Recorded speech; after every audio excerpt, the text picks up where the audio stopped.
जय हिंद दोस्तों, स्वागत है आपका हमारे YouTube चैनल में। आज की वीडियो में हम लेकर आए हैं आपके लिए यहाँ पर हिंदी साहित्य से संबंधित महत्वपूर्ण क्वेश्चन आंसर। वीडियो को पूरा अवश्य देखना है। ये क्वेश्चन आपके TGT PGT में पूछे गए क्वेश्चन हैं, आप देख सकते हैं यहाँ पर। और वीडियो को लाइक कर लें और पूरा वीडियो अवश्य देखें क्योंकि बहुत ही महत्वपूर्ण इसमें क्वेश्चन आंसर हैं। चैनल को सब्सक्राइब अवश्य करें। तो आज का अपने यहाँ पर फर्स्ट क्वेश्चन है यहाँ से क्वेश्चन नंबर 11 से कि माटी की मूर्तें किस विधा की रचना है। ये आपको बताना है। ये संस्मरण है, आत्मकथा है, रेखा चित्र है या जीवनी है। ये आपके 4 विकल्प दिए होंगे। आंसर अगर आपसे बनता है तो आप कमेंट में आंसर जरूर बताएं क्या होगा सही आंसर। माटी की मूर्तें पूछा है तो ये जो क्या है, किस विधा की रचना है, तो रेखा चित्र आपका यहाँ पर सही आंसर होगा। यहाँ पर पूछा है कि माटी की मूर्तें के लेखक कौन हैं। लोचन प्रसाद पांडे हैं, रामवृक्ष बेनीपुरी हैं, राय देवी प्रसाद पूर्ण हैं, गया प्रसाद शुक्ल स्नेही हैं। तो क्वेश्चन नंबर 12 का सही आंसर आपका यहाँ पर होगा विकल्प नंबर बी, रामवृक्ष बेनीपुरी। रामवृक्ष बेनीपुरी आपका सही आंसर है। क्वेश्चन नंबर 13 क्या पूछा है, तो यहाँ पर आपका यहाँ पर दिया गया है क्वेश्चन नंबर 13 है, देख लेते हैं। क्वेश्चन नंबर 13 है, बनारसी दास चतुर्वेदी के रेखा चित्र हैं। रेखा चित्र, सेतुबंध या उपरोक्त दोनों या स्मारिका। क्वेश्चन नंबर 13 है, महत्वपूर्ण है और आपका यहाँ पर जो सही आंसर होगा वह आपका सही आंसर विकल्प नंबर सी यानी कि उपरोक्त दोनों रेखा चित्र और सेतुबंध आपका सही आंसर है। देखिए, रेखा चित्र और सेतुबंध बनारसी दास चतुर्वेदी का रेखा चित्र है। और अगला क्वेश्चन यहाँ पर क्वेश्चन नंबर 14 क्या पूछा है, तो वह देख लेते हैं। अमिट रेखाएं के संस्मरण रेखा चित्रकार हैं, कौन हैं। अमिट रेखाएं के संस्मरण रेखा चित्रकार कौन है। विष्णु प्रभाकर हैं, देवन सत्यार्थी हैं, सत्यवती मलिक हैं, शिवपूजन सहाय हैं। तो आपका सही आंसर होगा, महत्वपूर्ण क्वेश्चन है और विकल्प नंबर बी सही आंसर है, सत्यवती मलिक आपका यहाँ पर सही आंसर है। बिल्कुल सही, सत्यवती मलिक आपका राइट आंसर है। क्वेश्चन नंबर आपका 15 है, यहाँ पर दिया गया है। क्या पूछा है, महादेवी वर्मा का रेखा चित्र इनमें से कौन सा नहीं है। नहीं है पूछा है तो बताइए। अतीत के चलचित्र, स्मृति की रेखाएं, पथ के साथी या उपरोक्त सभी। तो आपका यहाँ पर सही आंसर है उपरोक्त सभी हैं पूछा है आपसे। यहाँ पर देखिए, नहीं है पूछा है तो यहाँ पर देखिए उपरोक्त सभी राइट आंसर है। हिंदी के संस्मरणात्मक रेखा चित्र साहित्य की श्री वृद्धि में महादेवी वर्मा ने महत्वपूर्ण योगदान दिया है। इन्होंने अतीत के चलचित्र, स्मृति की रेखाएं, पथ के साथी और मेरा परिवार, इनके जो हैं रेखा चित्र महत्वपूर्ण रेखा चित्र माने जाते हैं। तो नहीं पूछा है, लेकिन यहाँ पर तो इनके जो हैं सभी हैं। तो उपरोक्त सभी आपका राइट आंसर यहाँ पर है। पूछा नहीं पूछा है मगर है आपका सही आंसर है। अगला क्वेश्चन क्या पूछा है कि निम्नलिखित में से कौन सी रचना रेखा चित्र है। रेखा चित्र है पूछा है आपसे, पथ के साथी, यामा, श्रृंखला की कड़ियाँ या दीपशिखा। तो क्वेश्चन नंबर 16 है और आपका सही आंसर क्या होगा, तो 16 का सही आंसर है विकल्प नंबर 1 यानी कि पथ के साथी आपका यहाँ पर सही आंसर है। विकल्प नंबर ए आपका यहाँ पर राइट आंसर है, पथ के साथी। स्मृति की रेखाएं, रेखांकन के रचनाकार कौन हैं।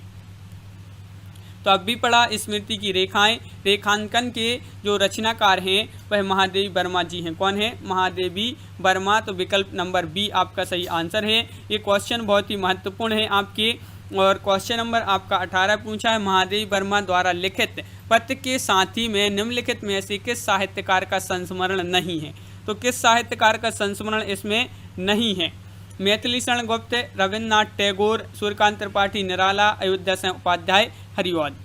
तो आपका यहाँ पर सही आंसर है, यहाँ पर विकल्प नंबर डी राइट आंसर होगा, अयोध्या सिंह उपाध्याय, हरिऔध जो है इनका जो साहित्यकार हैं इनका संस्मरण इसमें नहीं है। तो विकल्प नंबर डी आपका यहाँ पर सही आंसर होगा। अगला क्वेश्चन क्या पूछा गया है, तो यहाँ पर दिया गया है क्वेश्चन नंबर 19 क्या पूछा है, देख लेते हैं। क्वेश्चन नंबर 19 है, महादेवी जी ने किस रचना में पशु पक्षियों के रेखा चित्र जो है प्रस्तुत किए हैं। तो वह रचना आपके लिए बताना है। पथ के साथी है, अतीत के चलचित्र, स्मृति की रेखाएं हैं या मेरा परिवार है। 19वां क्वेश्चन है और आपका सही आंसर होगा मेरा परिवार आपका यानी कि विकल्प नंबर डी राइट आंसर है। महादेवी वर्मा का रेखा चित्र है मेरा परिवार 1972 का है और पशु पक्षियों के चित्र इसमें उकेरे गए हैं। पथ के साथी 1956 में उन्होंने समकालीन लेखकों के संस्मरणात्मक चित्रों का संकलन इसमें किया है, पथ के साथी। अगला क्वेश्चन क्या पूछा है, तो तो यहाँ पर क्वेश्चन नंबर 20 पूछा है, निम्नलिखित में से कौन सा रेखा चित्र महादेवी वर्मा का नहीं है? अतीत के चलचित्र, स्मृति की रेखाएं, पथ के साथी, मंटो मेरा दुश्मन। ये क्वेश्चन पूछा गया है, आपका महत्वपूर्ण क्वेश्चन है और आपका सही आंसर है यहाँ पर नहीं पूछा है, तो मंटो मेरा दुश्मन आपका यहाँ पर सही आंसर है। मंटो मेरा दुश्मन ये रेखा चित्र नहीं है महादेवी वर्मा जी का, ये जो है उपेंद्र नाथ अश्क का संस्मरण माना जाता है, मंटो मेरा दुश्मन।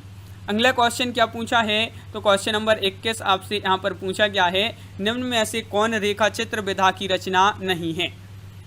तो बताइए। कठ गुलाब, क्षण बोले कण मुस्काए, पुरानी स्मृतियाँ रेखाएं बोल उठी। क्वेश्चन नंबर 21 है, महत्वपूर्ण है और इसका जो सही आंसर है वह है आपका राइट आंसर विकल्प नंबर 1 कठ गुलाब। ये रेखा चित्र विधा की रचना नहीं है। कठ गुलाब जो है प्रतिष्ठित हिंदी कथाकार मृदुला गर्ग जो है इनका नवीनतम उपन्यास माना जाता है कठ गुलाब। और अगला क्वेश्चन क्या पूछा है? तो यहाँ पर दिया गया है आपका अगला क्वेश्चन, क्वेश्चन नंबर 22 की महावीर प्रसाद द्विवेदी द्वारा रचित संस्मरण नहीं है। नहीं यहाँ पर पूछा है, इनके द्वारा नहीं, महावीर प्रसाद द्विवेदी द्वारा रचित संस्मरण नहीं है, तो आपका यहाँ पर सही आंसर क्या होगा? 22 का बी राइट आंसर है। इधर की बातें आपका सही आंसर है, विकल्प नंबर बी आपका सही आंसर होगा। क्वेश्चन नंबर आपका यहाँ पर देख लेते हैं। यहाँ पर क्वेश्चन नंबर क्या पूछा है? 23। तो क्वेश्चन नंबर 23 है, निम्नलिखित में से कौन सा संस्मरण रेखा चित्र विधा की रचना नहीं है? पद्म पराग, माटी की मूर्तें, अतीत के चलचित्र या ज्योति विहग। ये बताना है आपके लिए यहाँ पर कि जो संस्मरण रेखा चित्र की विधा नहीं है, तो कौन सा नहीं है? तो यहाँ पर राइट आंसर होगा ज्योति विहग आपका सही आंसर है। क्वेश्चन नंबर 24 पूछा है आपसे यहाँ पर, श्री राम शर्मा की बोलती प्रतिमा रचना की विधा है। ये रेखा चित्र है, आत्मकथा है, संस्मरण है, जीवनी है। तो 24 का आपका जो सही आंसर है वह आपको बताना है, तो आपका राइट आंसर है रेखा चित्र, यानी कि विकल्प नंबर ए आपका यहाँ पर सही आंसर है। रेखा चित्र आपका राइट आंसर है। क्वेश्चन नंबर आपका यहाँ पर अगला क्या पूछा है? तो क्वेश्चन नंबर 25 यहाँ पर देख लेते हैं। देखिए, ये है आपका यहाँ पर क्वेश्चन नंबर 25, बोलती प्रतिमा के रचनाकार इनमें से कौन है? क्वेश्चन नंबर 25 में बताना है। पद्मसेन शर्मा है, श्री राम शर्मा हैं, बनारसी दास चतुर्वेदी हैं, सेठ गोविंद दास हैं। तो आपका यहाँ पर सही आंसर क्या होगा? यहाँ पर राइट आंसर होगा बोलती प्रतिमा के रचनाकार हैं श्री राम शर्मा, आपका सही आंसर है विकल्प नंबर बी। जंगल के जीव के रचनाकार हैं प्रेमचंद्र, श्री राम शर्मा, बनारसी दास चतुर्वेदी या रामविलास शर्मा। तो क्वेश्चन नंबर 26 है, महत्वपूर्ण है और आपका यहाँ पर जो सही आंसर होगा 26 का वह विकल्प नंबर सी, यानी कि श्री राम शर्मा आपका सही आंसर है। जंगल के जीव के रचनाकार माने जाते हैं श्री राम शर्मा। अगला क्वेश्चन, एक क्वेश्चन आपका डबल हो गया है। अगला क्वेश्चन देख लेते हैं। देखिए, हिंदी में रेखा चित्र के प्रथम रचयिता पद्मसेन शर्मा की रचना का नाम है। तो हिंदी में रेखा चित्र के प्रथम रचयिता पद्मसेन शर्मा और इनकी रचना का नाम क्या है? पद्म पराग या 10 तस्वीरें, पथ के साथी, रेखाएं और रेखा और रंग। तो इनकी रचना है पद्मसेन शर्मा की, कौन सी है? पद्म पराग आपका सही आंसर होगा विकल्प नंबर 1 राइट आंसर है। हिंदी के प्रारंभिक संस्मरण रेखा चित्रों के प्रवर्तक पद्मसेन शर्मा माने जाते हैं और इनकी रचना है पद्म पराग, जो कि क्या है? ये रेखा चित्र है। और पथ के साथ ही ये क्या है? महादेवी वर्मा जी द्वारा कृत रेखा चित्र है। 10 तस्वीरें, ये जगदीश चंद्र माथुर का रेखा चित्र, और रेखा और रंग ये जो है विनय मोहन शर्मा का रेखा चित्र माना जाता है। अब यहाँ पर पढ़ते हैं रिपोर्टाज से संबंधित बहुत ही महत्वपूर्ण क्वेश्चन आंसर। रिपोर्टाज से संबंधित फर्स्ट क्वेश्चन आपका यहाँ पर पूछा है, हिंदी में रिपोर्टाज का आरंभ किस युग में हुआ है? द्विवेदी युग में, भारतेंदु युग में, प्रसाद युग में या प्रसादोत्तर युग, छायावादोत्तर युग।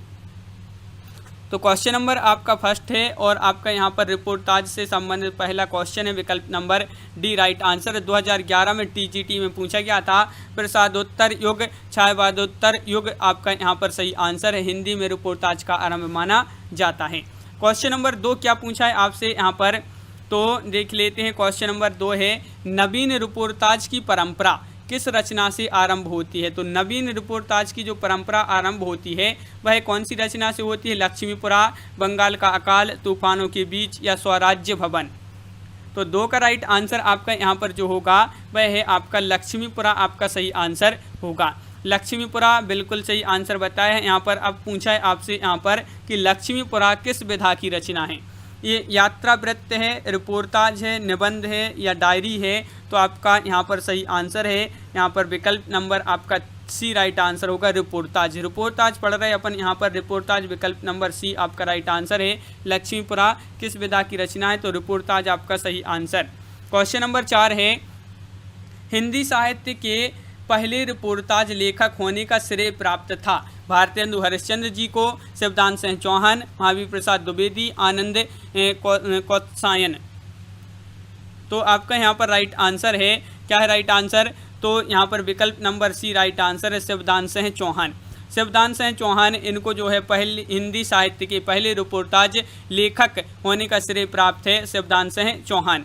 अल्मोड़े का बाजार किस विधा की रचना है, तो जीवनी है, गीत है, रिपोर्टाज है या यात्रा वृत्त है। तो 5 का आपका जो सही आंसर है। 2013 में एक क्वेश्चन पूछा गया था टीजीटी में, और अल्मोड़े का बाजार ये क्या है, रिपोर्टाज है। विकल्प नंबर आपका बी राइट आंसर है, रिपोर्टाज फ्रांसीसी भाषा का शब्द है।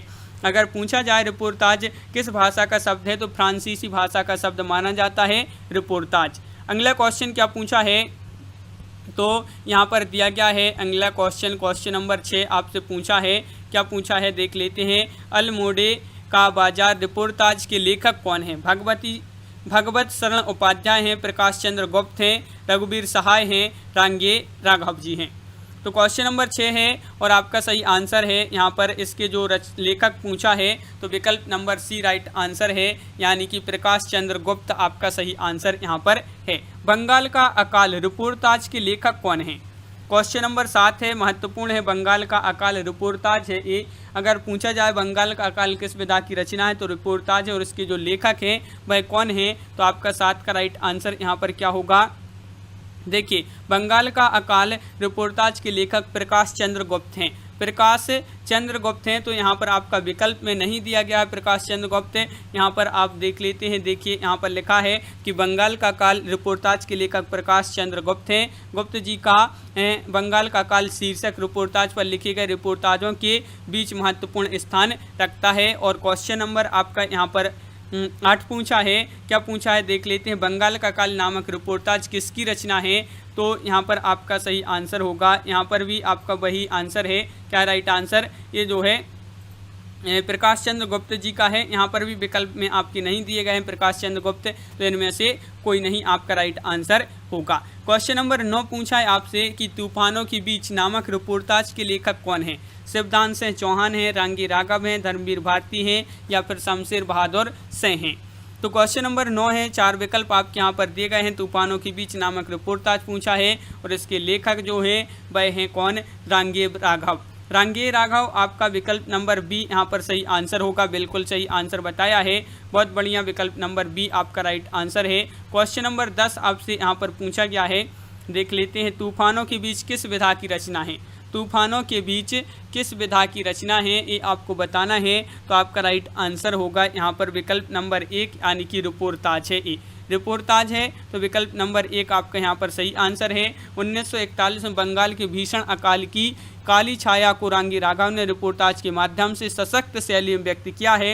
यह रिपोर्टाज जो है तूफानों के बीच में शीर्षक से हंस पत्रिका में प्रकाशित हुआ था। तूफानों के बीच और रिपोर्टाज किस पत्रिका में प्रकाशित हुआ था, अगर इस प्रकार का क्वेश्चन पूछा जाए तो हंस पत्रिका में प्रकाशित हुआ था। रांगे राघव इसके लेखक हैं और तूफानों के बीच किस विधा की रचना है, तो ये रिपोर्टाज है। तो इस प्रकार अपने यहाँ पर बहुत ही महत्वपूर्ण क्वेश्चन कंप्लीट हुए। कैसा लगा ये वीडियो कमेंट में जरूर बताएं। अगर आप चैनल पर पहली बार आए हैं तो चैनल को सब्सक्राइब कर लें, बेल आइकन दबाएं, ऑल पर क्लिक करें ताकि ऑल वीडियो की नोटिफिकेशन आपके यहाँ तक पहुँचे। ज़्यादा से ज़्यादा वीडियो को शेयर करें और वीडियो को लाइक करना ना भूलें। तो आज की वीडियो में बस इतना ही। सभी के लिए बहुत बहुत धन्यवाद। सभी के लिए जय हिंद।